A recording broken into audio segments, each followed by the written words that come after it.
Sur résidence, il y a papa pe couple langi pe ezalaka.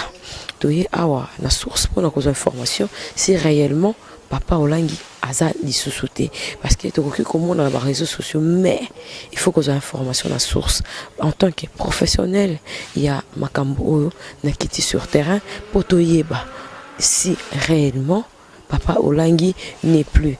Et mes condoléances et on compatit c'est un club où tout ça qu'on compatir na bateau nyonso ba priaka na église combat spirituel. Est-ce que réellement papa n'est plus? Réellement, papa nous a quittés, il est auprès du Père, donc au ciel, par la vie qu'il a menée. On ne peut pas se douter une seule fois des pensées que papa soit allé ailleurs. En tout cas, je vous confirme que papa n'est plus de notre, en tout cas de cette terre des hommes. On n'aura pas le programme aujourd'hui, mais comment vous avez reçu l'information? Vous étiez déjà malade, comme ça est en train de circuler partout dans les médias, ou comment? Oui, bon, enfin, les médias, parfois, ça fait couler des rumeurs. Hein. Heureusement que vous êtes venu à la source. Je crois que si vous étiez avec nous cet après-midi à l'adoration, vous aurez appris beaucoup de choses parce que le médecin traitant de papa a parlé pendant une trentaine de minutes. En fait, papa a souffert, papa était malade, il a subi 2 interventions chirurgicales au niveau du cœur parce qu'il y avait un problème de circulation de sang dans les veines qui commençait à poser problème. Il a aussi eu un autre problème digestif, donc au niveau du ventre. Ce qui fait que les 2 opérations, le premier avait tenu, celui du cœur, et c'est le second qui a posé problème. Le second, il a été opéré le 24 du mois passé, et voilà, donc septembre, et voilà que le 29, il a rechuté, hein, et ça l'a emporté. Voilà. Donc, c'était pas facile comme nouvelle. Vous savez, papa, aujourd'hui, vous me présentez comme communicateur du couple Olangi, mais je suis d'abord un enfant de cette maison, d'abord un enfant avec papa. On vient de loin.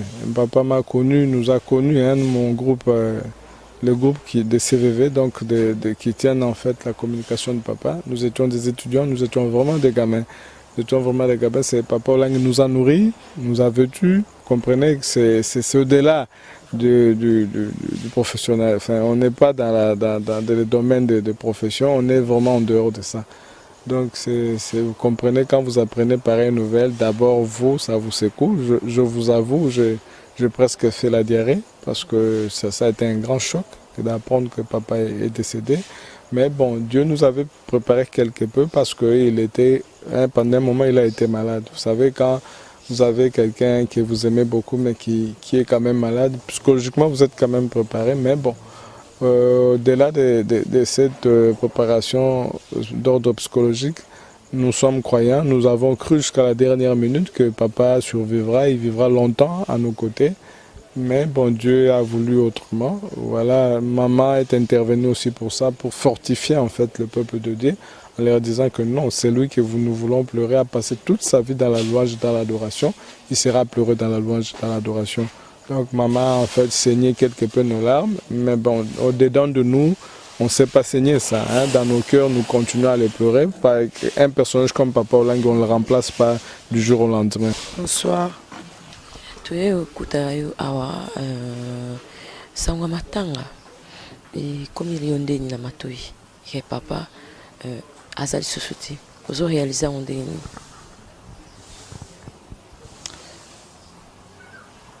Nazo réalisé ngo na pasi mais nazo komisa Nzambe po basaleli Nzambe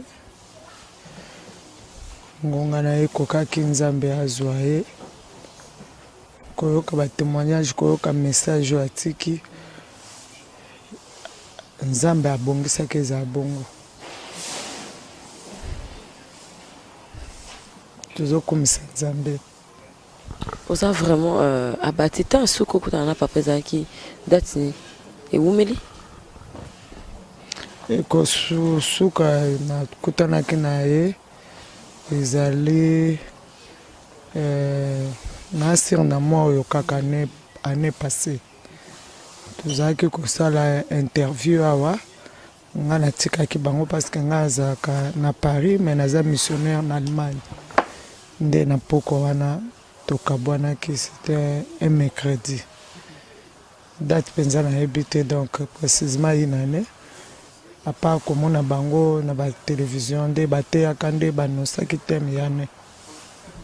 namoni que maman aza très abattue et donc on continue l'interview molai te tokozwa un bon souvenir otikali na ya papa na mwa lisolo moke basouvenir eza ebele nga na ye ministère na age ya 24 ans na age ya 20 ans nazalaki déclaré séropositif donc ntango na ye ministère nazalaki malade mais apparemment bato bayebaki te naye kobondela nelikaki nzambe akosala mais ntango nga na ye na 92 nde tolobaka 92 mpona biso bafrançais belge nakutanaki na témoignage ya papa na ministère na biso toza na cadre babengaka bien aimé mais ngai personnellement naloba premier bien aimé oyo azalaki point de contact mpona ngai mpona azala na espoir ke esika na ye na obika ezalaki témoignage ya papa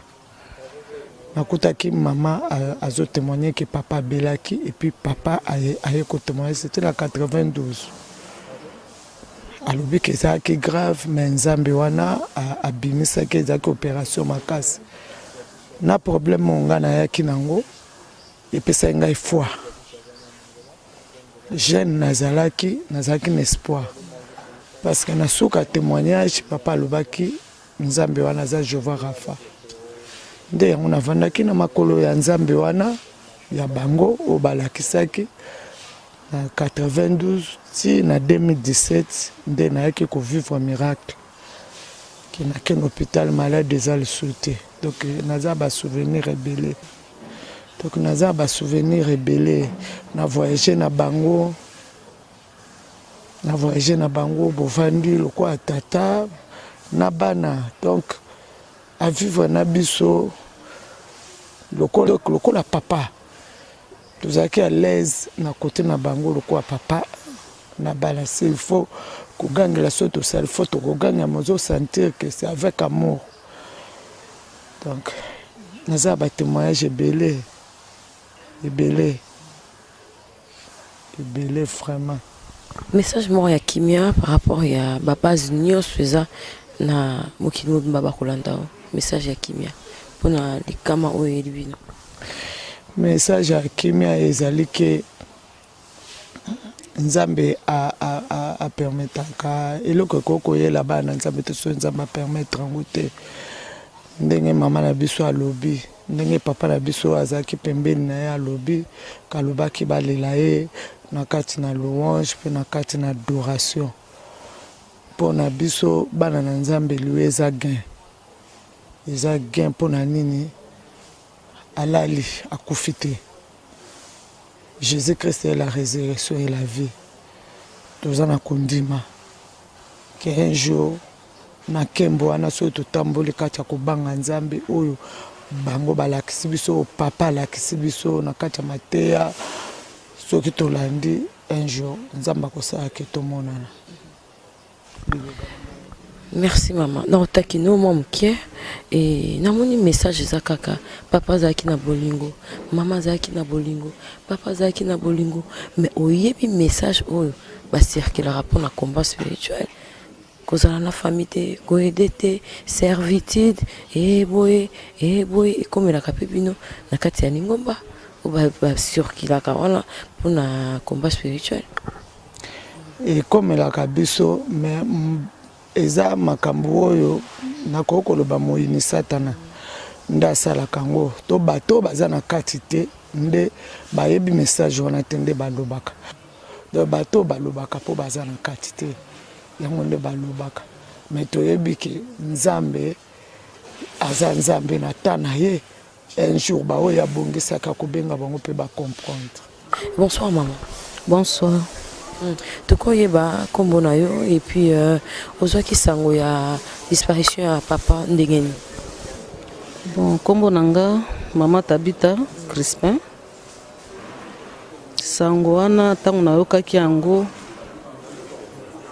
na évité nakomaki libumweni ngani na leli na nunga moko na chambre libumweni ngani na adoration kutu tokomaki na retard po nakomaki kokende toilette naoka pinga libumu penza ezo bouger na ke toilette na bimi na ke toilette na bimi na ke toilette na ubumeli penza ba tout rebelle na zo sala na toilette donc sango e nakokaki yango te. Ba soupçon to ki papa azaki kobela état de santé des aki parce que biso dozu yango to apprendre yango brusquement brusquement na matoi na biso ko akaki. Bon mama lobaki na adoration ya lelo na docteur bakendeki na ye abandaki kobela nde yangwana ememi na ba maman nyonso ya les adorateurs na ba maman nyonso ya combat spirituel et réconfort nyo koloba bazolando partout au monde entier et puis na Congo télévision de bazolando monde entier mobimba ezali kaka na kosenga na bato bazala fort bazala na kimia po ete papa na biso papa Olangi ero azana lola esika ensemble na Jésus Christ donc eza esengo esengeli ka tokumisa Yesu to adore ye na ndenge azwi papa na biso po apema na kimia. Ah, eza place pour adorer kaka. Pourquoi vous baignez en place des adorateurs? Non, ce n'est pas la place des c'est la résidence des orateurs. Des orateurs. Dis-moi la biso. Bon, awa ezalaka na 2000 c'était en 2000 combien? 2003 ou 2002, je ne sais pas encore, je ne connais pas l'année. Bazwaka ngo pona ba orateur bayaka nde bazwaki ndako oyo po bango bavandaki. Ezaka milulu moko ezaki na kati na mboka na biso na ministère na biso nde bazwaki résidence pona ba orateur bavandaka esika oyo. Yango etikala kombo la résidence des orateurs. On sali combien des années na kati ya Etonga? Bon, na kati ya Etonga naza na deux parties, liboso nano nayaka en tant que JCC na 91 ti na 94 na salaki neti na kotika ba réclamation na kozonga sur na 98 ti lelo. Moi souvenir ekozala oyo yotikali nango ya papa. Ba souvenir eza ebele mais na koloba souvenir mibale eza poignant ponanga o penza etikala elembo na bomo inanga ezalaki na Pentecôte ya 2013 na yebaka mukolo yango ezalaki le 18 mai 2013 après dimanche elandaki Pentecôte abandaki koteya na podium ntango bandi koteya na podium Saint-Esprit alobeli eloko esalama te na ministère CV international eza en direct mbala moko Saint-Esprit saisir Maman, où est Maman Tabita la femme de Crispin? Où est Maman Tabita la femme de Crispin? Mbalamoko tomati. Ngana mobile nanga abandi ko bimisa ba parole de connaissance na podium s'il vous plaît. Akati Matea. Abandi ko salanga délivrance na podium. Nde o penza imarkanga mbala liboso. Non seulement suki wana tangu to kiti. Aye lisusu abengi atindaki Mitterrand zawana atindie abo benga biso lisusu akoti biso na kati ya bubu na ye abandi ko bondela zolela nde eloko penza na moni azaki plus que papa ponga na tikale ko zo bolingo ya papa te mais nazwaki bolingo epa na ye. La seule presse qui recevait le couple sur le plateau n'a évité intimité nini non. Et puis beaucoup de gens ont wapi ezaki ndenge une circonstance nini po yambara no basali na Nzambe oyambara na yo basali na Nzambe oyambara no basali na Nzambe mais un couple Olangi relation na bino et bandaki ndeni. Bon, dire que c'est la seule presse, je sais pas, peut-être que j'avais beaucoup de privilèges et pas na bango, ça je dois le reconnaître. J'ai eu beaucoup de chance d'être adopté par ce couple. Le couple Olangi, je les ai rencontrés un peu de manière hasardeuse. Hein. Moi, je ne pouvais pas imaginer que Naoko m'a un peu adopté le roi à mon Nandaku, parce qu'ici, je viens, j'entre dans la cuisine, j'entre partout, je peux entrer dans la Nandaku, on a Zublo, on a lié. Je me rappelle qu'à cette époque-là, ils avaient besoin d'une émission. Bon, les gens qui ont l'habitude de me suivre dans mes émissions, je suis un peu taquin, et j'avais l'habitude de beaucoup les critiquer. Le couple Olangi, c'est parmi les couples que j'ai sérieusement critiqué. Je pensais que c'était des magiciens, tout ce qu'on raconte là, alors j'avais de temps en temps comme ça, dans les émissions, l'habitude de relayer ces genres d'informations que Bissonne Sotoye, Tozoraon, souvent dans Libanda. Alors il s'est fait qu'un jour, Bazagi n'a programme à l'église. Ils ont décidé d'élargir un peu l'assiette à journalistes qui travailler à Nabaon. Ils sont passés par leur chargé des communications, Tino Luboya, un garçon bien d'ailleurs, qui a contacté une consoeur à moi à Digital Congo, Rita Bitota, qui me dit voilà, le gars là, est-ce qu'il a rapproché Bissoté? Alors Rita m'a appelé, il me dit que Maman Olangi voulait me voir. J'ai rigolé, j'ai dit mais bon, moi je crois pas trop en elle. Alors, dans les cadres professionnels, Nayakina Kutanana Bango, et puis je les ai rencontrés. Dès le premier contact, je remarquais vraiment les Gambo Baloba que c'est une grosse erreur que de critiquer les gens de l'extérieur. Hein. Je me suis vraiment rendu compte que tous les stéréotypes Nazaraka Nango, Likolo Nabango, tout ce que moi j'avais l'idée sur eux, c'était faux. Et puis je suis venu, on a fait ce travail-là, ça a cartonné, ils m'ont adopté, je suis revenu le lendemain, après, et puis voilà, je suis resté un enfant de la maison où je venais même pour n'importe quoi, même pour n'importe... Donc c'était devenu ma maison. Mais Nakuta Nabango, n'a pas cadre professionnel, et puis de manière assez... Donc par hasard. Mais après, ils m'ont adopté, voilà quoi. Esango oyo aliwa ya papa Olangi et après qui on wapi et puis et comme là qui on m'a tenu. Bon, il faut quand même qu'on se dise que moi en ce moment ici, j'ai pas l'habitude de dire ça souvent hein, parce que Nabima na caché mort ya mutomoro net ça me la net à déranger ça l'anzam. Ouais, voilà. Bon, moi c'est comme ça, c'est l'image que j'ai donnée des gens mais dans le fond, je suis pas comme ça. Les gens qui me fréquentent, ils savent que peut-être que bato ba image na makamne là bon. Quand je suis venu ici, j'étais plus proche de Maman Olangi. Maman Olangi s'est comportée à mon endroit comme une mère qui m'a adopté. Il m'a demandé d'amener ma famille. Elle voulait rencontrer ma famille. J'ai amené ma femme, j'ai amené mes enfants. Elle les a adoptés et voilà quoi. Et puis après, par Maman Olangi, j'ai rencontré Papa Olangi. Évidemment, comme ils étaient tout le temps ensemble. Et Papa Olangi m'a adopté aussi, ce qui fait que j'ai pratiquement fait le tour du monde avec Papa Olangi. J'ai été avec Papa Olangi partout, je suis allé avec aux États-Unis, j'ai été avec Abidjan, j'ai vraiment fait le tour du monde avec Papa Olangi, donc j'étais comme un fils. Alors, il y avait des rumeurs que Papa Olangi était malade, comme à Kinshasa les gens aiment bien le dire. Mais moi je l'ai appris, j'étais en train de regarder les matchs de Mazembe. J'étais plongé dans les matchs de Mazembe qui jouait sa demi-finale aller contre Fus de Rabat. Une amie, il y a des rumeurs qui annoncent que Papa Olangi a Koufi. J'ai estimé que Zala Kibilo Komoroka Ande Kinshasa et Ngaroloba. Alors comme j'ai des contacts ici, j'ai commencé par appeler la première personne. Le téléphone a sonné plusieurs fois pendant 30 minutes, il ne prend pas. J'ai appelé la deuxième personne, il ne prend pas. Quand j'appelle la troisième personne, il ne prend pas, j'ai compris. J'ai compris. Alors la première personne, quand il m'a rappelé, j'ai compris que Papa Olangi était décédé. J'ai fondu en larmes. Les amis qui étaient avec moi peuvent les témoigner. J'ai arrêté de suivre les matchs et je suis allé, je me suis enfermé dans ma voiture. J'ai pleuré pratiquement tout l'après-midi. Moi, j'ai l'impression d'avoir perdu un père. J'ai vraiment l'impression d'avoir perdu un père. J'ai rarement vu des hommes de Dieu qui ont un cœur aussi bon que le couple Olangi. Papa Olangi m'avait adopté comme son enfant, j'ai fait des choses qui n'avaient rien à voir avec le travail, je venais ici comme un enfant, il m'appelait quand il les fallait. Là j'ai vraiment l'impression que c'est un père que je viens de perdre. Moi je pleure ce soir un père et je suis effondré, je suis pas bien, donc c'est vraiment un père que je viens de perdre, donc voilà. Merci beaucoup. Merci.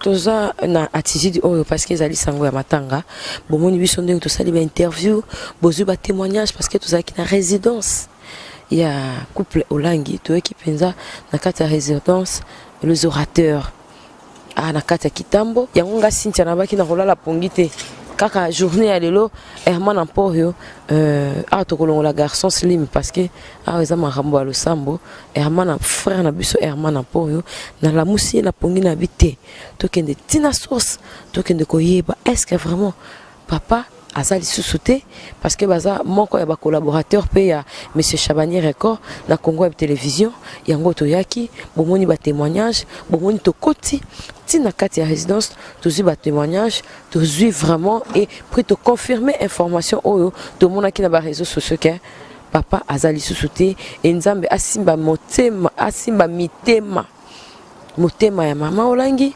motema ya famille olangi nzambe a fortifié bana nyonso ya combat spirituel place au nyonso bazwami en tout cas bisope Congo Web Télévision et longo na Cléboa tozaka ka toujours ko soutenir événement épreuve douloureuse au ezui église na biso combat spirituel. Merci.